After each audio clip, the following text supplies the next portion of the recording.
Bon, on y va? On est au 8e étage de l'Assemblée nationale, enfin du 101, rue de l'Université, là où j'ai mon lit en dessous, là. J'ai vu sur la Tour Eiffel, là, juste en face de moi, vous avez vu sur la buvette où on peut prendre le petit-déj tous les matins. Alors, je vais commencer par la page comique de la semaine. Pour moi, c'est les tweets d'Emmanuel Macron sur le Venezuela. Alors, d'emblée, je vais dire, le Venezuela, c'est aux Vénézuéliens de s'en charger, c'est pas aux Américains, c'est pas aux Français, c'est pas à François Ruffin. Bon voilà, mon point de départ. De toute façon, en général, je suis pour le moins d'ingérence possible dans les affaires internationales. Donc voilà, mais simplement quand j'ai vu les tweets, au départ, je me suis dit, mais c'est pas possible, c'est des fake news, quoi. Il y a trop d'humour. Emmanuel Macron, après l'élection illégitime de Nicolas Maduro en mai 2018, l'Europe soutient la restauration de la démocratie. C'est là. Je salue le courage des centaines de milliers de Vénézuéliens qui marchent pour leur liberté. Putain, le mec, mais il se rend compte qu'il écrit ça en plein mouvement des Gilets jaunes. Alors il poursuit. Un, ça suffisait pas. Il faut le deuxième. Je ne sais pas s'il ne les a pas écrits en pleine nuit quand même, c'est pas possible. Le peuple vénézuélien doit pouvoir décider librement de son avenir. Sans élection annoncée d'ici 8 jours, il sera très en colère et tout ça. Bon, bah, tu te dis, mais il regarde ce qui se passe dans son propre pays. Tu vois, quand toutes les semaines, tu as des mecs qui se font flashballer, mutilés, éborgnés, comme Jérôme Rodriguez, mais comme d'autres plus anonymes, que ça arrive toutes les semaines. C'est comme ça que tu maintiens ta démocratie, ton pouvoir sur le peuple, et que dans le même temps, tu envoies des tweets pour parler du Venezuela, mais il faut un peu regarder. Tu regardes ton nombril, quoi. Attends, c'est... la phrase de Jésus, c'est ah ouais, non, mais tu vois, moi j'ai eu mes cours de catéchèse. Regarde d'abord la poutre que tu as à ton œil avant la paille que dans celle du voisin, tu vois. Là, il regarde, non, c'est peut-être une poutre quand même aussi dans celle du peuple vénézuélien, mais lui, il a une sacrée poutre aussi, Macron, dans son pays, là. Donc bon, d'ailleurs, mon gros cahier. Ah bah voilà. Non, punaise. Le mec, il copine en permanence avec l'Arabie Saoudite, quoi. C'est incroyable. Ces mecs qui viennent te parler du Venezuela, et ça ne les gêne pas d'être... les ventes d'armes pour l'Arabie Saoudite, c'est notre deuxième client. Ça leur sert à bombarder le Yémen, à faire toutes des cochonneries là-bas sur la population civile au Yémen, tu vois. Quand on leur demande de se détacher ça, Benjamin Griveaux, monsieur démocratie maintenant, les ventes d'armes sont justifiées par un intérêt clair pour l'industrie de défense. Peu importe. Donc ce que l'Arabie Saoudite en fait, du moment que ça nous fait des chèques. Macron, il est faux de dire que l'Arabie Saoudite est aujourd'hui un grand client de la France. Nous partageons des intérêts communs dans la région. Ça, tous les 7 jours, il fait des déclarations comme ça en faveur de l'Arabie Saoudite. En novembre 2017, à peine il est élu, à l'automne 2017, il fait une visite surprise à Mohamed Ben Salman, le chef de l'Arabie Saoudite, en disant il est important de parler avec tout le monde. Quand Mohamed Ben Salman il vient en France, eh bien, Le Drian, il va directement l'accueillir au Bourget, tu vois. On lui déroule le tapis rouge, on l'amène et il fait des gros câlins à Macron sur le perron de l'Élysée.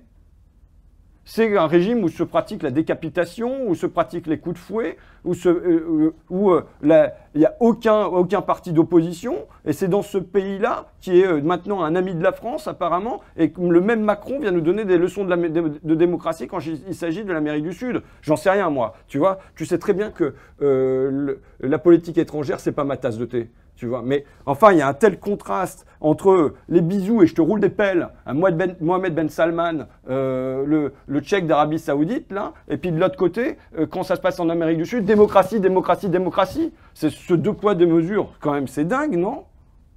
Non? Enfin, je sais pas. Moi, ça me stupéfait, quoi. Pour Amnesty International, la France se rend complice de crimes de guerre en vantant des armes à l'Arabie Saoudite et aux Émirats, en violation du traité sur le commerce des armes et de la position commune de l'Union européenne. Bon, là-dessus, on s'assoit dessus. Et là-dessus, ça vient te donner des leçons de démocratie. Moi, ça me fait gerber. Donc, bon. Souffle un coup. Souffle un coup, ouais. Souffle un coup. Tu me dis souffle un coup, en 2017, c'est 146 mises à mort par décapitation, au sabre ou lapidation chez ce grand ami de la France qui est l'Arabie Saoudite. Tu vois un peu? Ouais, je sais, je vais pas être nommé ministre des Affaires étrangères, mais tu vois. Bon. Alors apparemment, soulèvement est un mot interdit. Castaner, il veut poursuivre parce qu'il y a eu le mot soulèvement. Faut le raturer du dictionnaire, tu vois. Faut faire un auto-da-fé. Il y a des mots, faut les enlever du dictionnaire. On n'a plus le droit de les prononcer. Mais bien sûr que moi, je suis pour un soulèvement. Je suis pour un soulèvement tous les jours s'il pouvait se produire. Un soulèvement, ça veut pas dire de la violence, ça veut dire un réveil populaire. Et je souhaite tous les matins, quand je me lève en me brossant les dents, un soulèvement populaire, un réveil de chacun, de chacune, de tous les citoyens de ce pays. Je le souhaite, j'y aspire. Je l'ai vu au mois de décembre. Et c'était pour moi comme une brèche qui s'ouvrait dans le ciel noir de l'histoire. Bon, la brèche, elle s'est un peu refermée, il faut l'admettre que, comme dans des régimes sud-américains insupportables, on a désormais le droit à un président qui s'exprime 6 heures par jour sur toutes les chaînes de télévision du pays. Bon, vraiment, c'est la démocratie. Bon, voilà. Mais, alors, est-ce que, on me dit, il faut appeler au 5 février? Bah, évidemment que j'appelle au 5 février. Je veux dire, il y a la CGT, il y a les Gilets jaunes, mais enfin, des Gilets jaunes. Mais je veux dire, je doute que ça fonctionne comme ça. Je doute qu'on attende que François Ruffin il dise qu'il appelle, qu'il soutient le 5 février pour que ça marche. Bon, mais bon. Donc, ceci étant dit, j'appelle pour le 5 février. Maintenant, en même temps, je le dis avec douleur. Mais je pense qu'il faut le dire quand même. L'histoire, elle ouvre des fenêtres d'opportunité. Et à un moment, soit on sait se glisser dans cette fenêtre-là, soit on ne sait pas s'y glisser. Et ensuite, elle se referme, cette fenêtre-là. Ça ne veut pas dire qu'il n'y en a pas d'autres ensuite, mais elle se referme. Je pense à Ambroise Croizat, en 1945, ministre des Travailleurs. Si ce n'est pas à ce moment-là qu'il impose la sécurité sociale, son vaste plan de sécurité sociale, c'est jamais sans doute. C'est à ce moment-là qu'il faut le faire, même si la bourgeoisie, elle commence à dire que ce n'est pas le moment, parce qu'il y a des ponts à reconstruire, il y a des routes, il y a tout ce travail à faire dans la France qui est détruite. C'est le moment où il faut le faire. Les 40 heures et les congés payés, ils s'arrachent en mai 36. Mai 68, c'est en mai 68. C'est pas en juillet 68. Et moi, je pense qu'au mois de décembre, entre le 10 et le 17 décembre, c'était évidemment à ce moment-là qu'il fallait rentrer dans cette fenêtre d'opportunité, mettre toutes nos forces dans la bataille. Et que, à ce moment-là, je ne suis pas certain que toutes les forces progressistes, syndicales, de gauche, elles étaient mises pour faire basculer l'histoire à ce moment-là. Donc, évidemment, on y sera le 5 février. Évidemment, quand il y a un appel à la grève et à la grève générale et que c'est possiblement reconductible, on en est. Et qu'on espère que tout ça, ça va créer des liens, ça va souder pour d'autres épisodes à venir, parce que je pense qu'on a affaire à une bataille dans la durée qui est engagée entre l'oligarchie et la démocratie. Sinon, sinon, je vais parler de mon ex-beau-père, Marcel de Kervel. Donc, c'est le grand-père de mes enfants. Il est donc le responsable du réseau Éducation sans frontières sur Amiens. Quand je l'ai au repas le dimanche, eh bien, il déroulait pendant de l'apéro jusqu'au dessert, quasiment, les cas des sans-papiers, les uns après les autres, tu vois. Quand on partait en vacances ensemble, il avait toujours son portable collé à l'oreille en disant « Bon, alors là, si tu es attrapé par la police, surtout, tu cries, hein, tu cries fort, tu vas à l'aéroport, mais tu retiens, tu cries fort, il faut que tu retiennes l'attention et tout ça, il faut que pas que ça... » Voilà. Donc, c'était des vacances qui se passaient comme ça. Mon ex-beau-père, il est d'origine flamande et... je pense que ça doit être ça. Quand il est arrivé en France, il a été mal accueilli par les Français. Il avait un très fort accent aussi. Enfin, c'est pas lui, mais c'est son père quand il est venu s'installer. Je pense que ça doit être ça qui fait qu'il est devenu, ça fait 20 ans maintenant, depuis l'église Saint-Bernard à Paris, une figure qui soutient les sans-papiers sur Amiens. Même quand je me souviens j'avais essayé de faire une émission de radio avec lui. Je dis bien j'avais essayé parce qu'en fait, c'est quelqu'un qui s'exprime tellement calmement qu'en radio, ça peut être un peu plat, tu vois. Oui, nous avons dit au préfet que nous étions très en colère, tu vois, ça donnait quelque chose comme ça. Et même quand on l'interrogeait sur les tatouages, tu vois, par exemple, je me souviens, il y avait une militante du RESF qui avait un tatouage sur l'épaule et je lui demandais, toi, Marcel, qu'est-ce que tu penses des tatouages? Et c'était... Nous, collectivement, en tant que RSF et en tant que Sud Éducation, nous pensons que les tatouages sont une forme d'expression, tout comme peuvent l'être les drapeaux ou les banderoles. Tu vois, un truc comme ça. Donc, ça donnait pas quelque chose de très sexy en radio. Bon, alors pourquoi je parle de mon beau-père, ex-beau-père? Parce que là, il vient de recevoir un courrier de la préfecture qui vise à l'intimider, à entamer des procédures pour délit de solidarité. Bon, parce qu'il a hébergé de familles de sans-papiers. Déjà, tu vois, délit de solidarité, quand la solidarité devient un délit, tu sais que tu es bien dans la France de Macron et où l'égoïsme est lui, en revanche, célébré comme une vertu, tu vois. Bon, moi, je pense que j'ai dit ça. Je lui ai envoyé un SMS pour le soutenir et je lui ai dit, tu sais, quand la République s'en prend au Marcel, ce ne sont pas les Marcel qui sont menacés, c'est la République. Et je pense que c'est vrai. Je lis ça aux Gilets jaunes, moi. C'est un vaste plan d'intimidation des progressistes du pays, ou des mouvementistes, ou des savapétistes. Enfin, voilà, il s'agit d'intimider les uns après les autres. Donc il faut intimider Éric Drouet avec des procédures. Il faut tirer sur Jérôme Rodriguez. Il faut faire tomber les ronds-points un par un avec des pelleteuses. Et les réseaux de solidarité à la Marcel de Kervel, eux aussi. Tu vois, sur Amiens, la dernière manif, la samedi dernier, c'est une manif commune CGT Gilets jaunes. Hein. À la fin de la manif, les forces de police demandent à la CGT de se retirer pour pouvoir nasser les Gilets jaunes. La CGT refuse. Résultat, la préfecture, disons, menace le secrétaire fédéral de la CGT de poursuite parce qu'il est l'organisateur, qu'il a déclaré le rassemblement, ainsi de suite. On est sur de l'intimidation tous azimuts. Il faut nous faire baisser la tête un à un.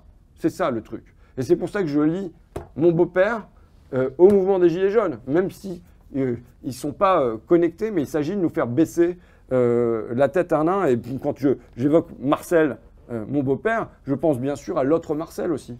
Je pense au Marcel sur le rond-point de Dions. Tu sais, ce tableau en 4x3 représentant l'un des manifestants et où la police, en venant déloger les Gilets jaunes, a embarqué la toile et l'a cassée, l'a brisée. Je ne sais pas trop s'ils l'ont brûlé derrière, mais c'est un autodafé. C'est une œuvre d'art populaire, en tout cas adoubée par le peuple, qui là a été détruite. On imagine ce que ça donnerait si demain un gilet jaune prenait une hache, s'introduisait à la fondation Louis Vuitton, de mon ami Bernard Arnault, prenait ça, et te démolissait 2-3 œuvres contemporaines. Mais ça serait ces ennemis de la culture, ces rétrogrades, ces ignares, ils veulent nous renvoyer au temps des nazis, à l'Inquisition, tu vois, tu aurais ça. Là, c'est la police, c'est l'État français qui l'a fait sur Marcel. Et pas de problème, on n'en parle pas, il n'y a rien qui se dit nulle part. Moi, je considère que c'est une œuvre d'art populaire qui a été détruite. J'ai rencontré l'artiste, d'ailleurs, Swerd, la semaine dernière. Il est bien d'accord pour refaire son œuvre, pour refaire Marcel. Et moi, je pense que ce serait bien d'avoir un Marcel Tour, tu vois, que Marcel, il circule de ville en ville, comme tous les gens à qui on veut faire baisser la tête et qui ne la baissent pas. Au contraire, c'est pas parce qu'on a tiré sur Jérôme Rodriguez qu'il va la baisser. Éric Drouet ne baisse pas la tête. Marcel de Kervel ne baisse pas la tête. Mais c'est derrière, on veut faire baisser la tête aux gens qui sont derrière. Et je pense qu'on pourrait avoir un Marcel Tour qui se déplace de ville en ville comme ça. Peut-être que là-dessus, on demandera un financement participatif, pas parce qu'on a besoin d'argent, mais parce que je me dis, c'est peut-être bien symboliquement de se dire que là, c'est des petites quotes-parts, des petites cotisations de tout le peuple pour que Marcel tourne dans les villes du pays. Voilà une idée que j'ai. Alors, en rencontrant cet artiste Swerd, j'ai été marqué par son intégrité. Pourquoi ? Parce qu'au fond, je représente pour lui la corruption possible. Je peux lui apporter les médias, la lumière, du politique, des journalistes. Et lui, il me dit, moi, je veux bien refaire mon œuvre, mais dans mon coin, sans caméra, sans interview, sans... tu vois ? Et donc ça, c'est une marque d'intégrité. Et c'est formidable. C'est formidable de trouver ça. Tu vois, le gars, il réfléchit, il dit non, je vais pas le faire comme ça, je passerai pas sur France 2, on fera pas de live Facebook, je vais pas me mettre devant une caméra pour refaire ma toile, je vais me mettre dans mon coin. Vous allez me laisser tranquille, je donnerai mon tableau, mais je veux pas finalement être corrompu. Il ne l'a pas dit comme ça, mais je ne veux pas être corrompu par tout ça. Et évidemment, moi, ça m'interroge sur comment rester intègre. Comment rester intègre? Non, mais évidemment, chaque fois que je passe dans un média, je me sens sali, je me demande ce que je suis allé foutre là-dedans, quoi. Je ne sais pas, c'est une part de mon âme qui se sent souillée. Je ne sais pas te dire, mais quand je passe dans l'hémicycle, d'avoir face à soi cette langue, c'est même pas du mensonge, tu vois. Le mensonge à la Cahuzac, raide comme ça a une certaine truc, mais c'est un truc, c'est de la bouillasse, c'est de la guimauve, tu t'enlises dedans, tu vois. Et ça se noie dans tes oreilles, et tu devrais crier pour y résister, tu vois. C'est même plus des arguments qu'il faudrait, c'est un espèce de cri pour dire « je refuse tout ça ». Et donc, ouais, tu te sens enlisé là-dedans. Et peut-être qu'il vient de manière plus vaste sur le terrain de l'intégrité, tu sais, cette facilité de fond, être connu, donc tu dis 3 trucs, par exemple Facebook, allez, tiens, sur l'intégrité, Facebook, c'est un truc qui peut toucher à ton intégrité. Tu te mets à regarder combien tu as de partages, combien tu as gagné d'abonnés, combien tu es classé sur politologue.com, là. C'est un truc qui classe les politiques en fonction de leur, je sais pas, leur audience, Facebook, machin. Tu te mets à suivre ça, tu vois, et ça m'arrive. Et là, au fond, tu es gagné par la corruption. Alors, les gens, quand on parle de corruption, ils pensent qu'il y a la corruption financière. Je pense que, franchement, j'en suis préservé. Voilà, je le sais, moi. Mais en revanche, il y a des tas d'autres formes de corruption. Et ça, c'est une forme de corruption. De faire des trucs en te demandant, mais combien je vais avoir de likes, combien je vais avoir d'abonnés, combien je vais me classer, qu'est-ce que je dois faire pour rester dans le jeu. Enfin, tu vois, c'est une forme de corruption. Ça me fait penser, moi, à Patrick Fonte. Tu vois qui c'est ou pas? Patrick Fonte, c'était un humoriste. Qui tournait. À un moment, il y avait une émission qui s'appelait Rien à cirer, qui était diffusée sur France Inter. C'est Laurent Ruquier qui l'animait. Laurent Ruquier qui faisait un calembour toutes les 30 secondes. C'était stupéfiant. Et il y avait Patrick Fonte, que je trouvais quand j'étais jeune hyper drôle. Et puis après, je l'ai trouvé nul. J'avais l'impression qu'il venait sur scène, il disait caca. Et puis les gens, comme ça, tu vois, prout, bite, comme ça tout le temps. Et je me disais, mais c'est vraiment nul. Comment ça se fait? C'est parce que j'étais jeune que je trouvais ça bien, j'étais pas encore mûr. Et puis, je suis retombé là, sur un bouquin avec les premiers textes de Patrick Fonte. Putain, c'était génial. Qu'est-ce qui s'est passé? C'est la corruption, c'est la perte de l'intégrité par les applaudissements. Tu vois, il suffisait que Patrick Fonte arrive, qu'il fasse une grimace, qu'il dise un mot, et tac, il était applaudi. Et il ne se rendait pas compte qu'au fur et à mesure de tout ça, il s'enlisait dans la médiocrité. C'est le risque, c'est de s'enliser en permanence dans la médiocrité. Tu vois, donc, ça me fait penser à encore un autre truc. Tiens. Gisèle Sapiro, je termine là-dessus. J'ai prévu d'ouvrir une page culture sur Moïse, mais là, je suis déjà long. Hein. Je vais terminer là-dessus. Je me souviens d'un article de Gisèle Sapiro dans Actes de la recherche en sciences sociales. Tu vois, c'était du temps où j'étais étudiant, du temps où j'avais le temps de lire, et des trucs qui n'étaient pas liés à l'actu, à Macron, tu vois. Elle regardait qui, pendant l'occupation, chez les écrivains, avait été résistant ou collabo. Et en fait, elle se rendait compte que les poètes avaient vachement été résistants. Et qu'à l'inverse, les romanciers, ou encore pire, les dramaturges, les gens de théâtre, avaient pour beaucoup été collabos. Et pourquoi? Parce que les dramaturges, ils avaient besoin de leur ration d'applaudissements tous les soirs. Et donc, il fallait que leur pièce, elle passe sur scène, il fallait qu'ils écoutent et il fallait qu'ils soient approuvés par la censure de Vichy et par les autorités allemandes. Les romanciers, de la même manière, ils sont habitués à avoir un vaste public. C'est moins immédiat, il y a d'abord un effort avant, mais ils sont habitués à avoir un vaste public. Et donc, il leur fallait de la même manière l'approbation des autorités. Tandis que, à l'inverse, les poètes, ils sont habitués à toute façon à écrire pour un petit cercle, à être déjà dans la clandestinité. Et donc, pour eux, l'entrée dans la résistance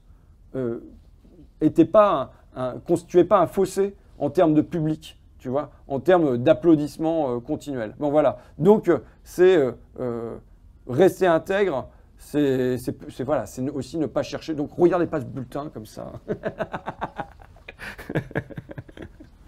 Voilà, mais c'est une vraie question pour moi. Je pense que là, j'ai ce temps de retrait quand même. On me voit à l'Assemblée, là, mais il faut bien dire la vérité, c'est que j'y passe pas un temps considérable. Je pense que j'ai ce temps de retrait et de retraite autour de l'écriture, même si je vais aux vœux, beaucoup, par chez moi, aux vœux de Saint-Léger-et-Domare, aux vœux de Bussus-Bussuel, aux vœux de Flics Secours, aux vœux de Longo. J'aime bien rencontrer les gens comme ça. Mais ce temps de retrait et de retraite, d'abstinence médiatique, c'est aussi, je pense, une tentative pour maintenir une certaine intégrité.